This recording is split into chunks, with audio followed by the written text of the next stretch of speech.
આપ સૌએ ભૂતકાળમાં જોયું છે કે ચૂંટણી ઢંઢેરા એ જાહેર કર્યો, આવી વાત એ આવતી. પાર્ટી વિથ ડિફરન્સ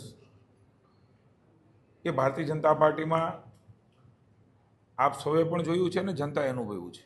માનનીય મોદી સાહેબે સંકલ્પ પત્ર એ પાર્ટીનો હોય એ પ્રકારની વાત મૂકીને આજે દેશમાં સંકલ્પ પત્ર તરીકે એને અમે લોકો સુધી મૂકીએ છીએ.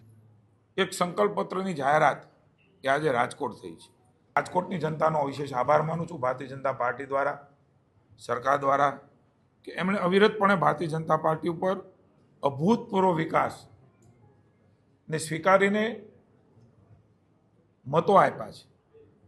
સ્થાનિક સ્વરાજ્યની ચૂંટણી હોય, ધારાસભાની ચૂંટણી હોય, લોકસભાની ચૂંટણી હોય, રાજકોટનો ઋણ એ ક્યારેય ન ચૂકવી શકીએ એ પ્રકારે લોકોનો પ્રેમ એ અમને મળ્યો છે. હું પ્રદેશ ભારતીય જનતા પાર્ટી વતી રાજકોટ મહાનગર વતી જનતાનો ઋણ સ્વીકાર કરીએ છીએ અને સંકલ્પબદ્ધતા સાથે એમની અપેક્ષાઓમાં પરિપૂર્ણ રીતે ખરા ઉતરીએ એના માટે પુનઃ એકવાર જનાદેશ માગવા માટે અમારા સૌ પ્રતિનિધિઓ, અમારી પાર્ટીના આગેવાનો, કાર્યકર્તાઓ નીકળ્યા છે. ત્યારે પુનઃ એકવાર આપના આશીર્વાદ એ અમે આપની પાસે માગીએ છીએ. અમને સંપૂર્ણ ભરોસો છે કે આપના આશીર્વાદ એ અમારું ચાલક બળ છે. મિત્રો, ઠાલા વચનોના બદલે આપણું રાજકોટ સ્માર્ટ સિટી એની અનુભૂતિ એ તમને મને બધાને થઈ રહી છે. સૌરાષ્ટ્રનું પાટનગર, સૌરાષ્ટ્રની રાજધાની ગણાતું આપણું આ રંગીલું રાજકોટ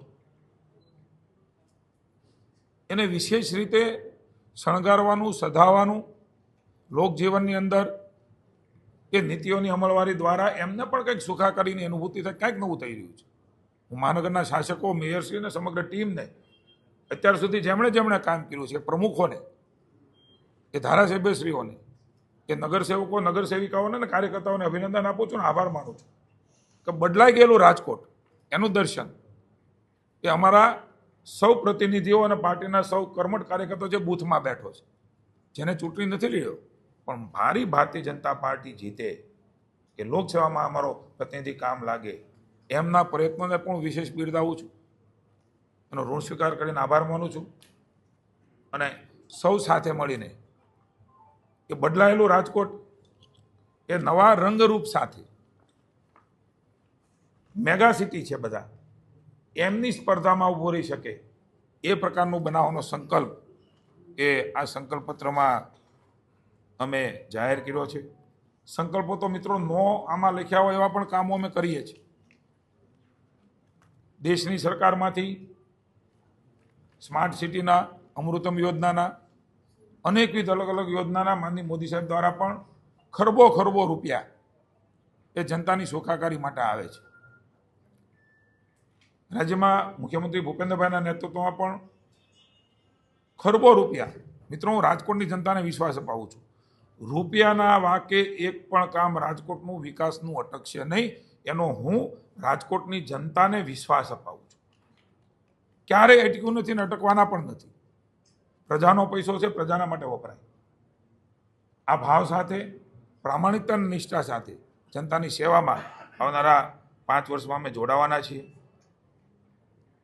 આંતરમાળખાકીય સુવિધાઓમાં પણ સ્માર્ટ સિટી પ્રોજેક્ટ અંતર્ગત મિત્રો હું ટૂંકી વાત કરીશ, કારણ કે આપના સંકલ્પપત્ર મળવાનો છે.